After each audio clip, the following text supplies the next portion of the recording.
Bata man na. Inga na maging ang bata.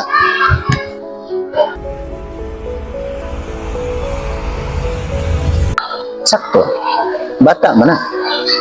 Pero na ay mga gibawal nato sa bata. Kay basin makadaot niya. Sige ko no. Imong 2 years old na bata, pakupto ni mo kutsilyo.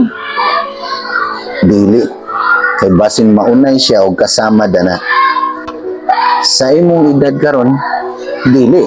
Kay kabalo na mga ka sa consequence or sa mga possibilities.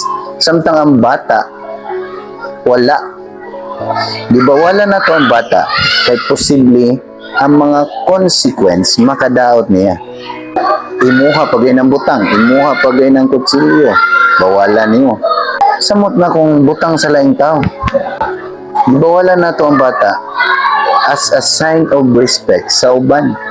No, gawas nga makadaot na niya, makadaot po siya sa butang sa laing tao. Maunta na'y sakto. Ayaw irason nga bata man na.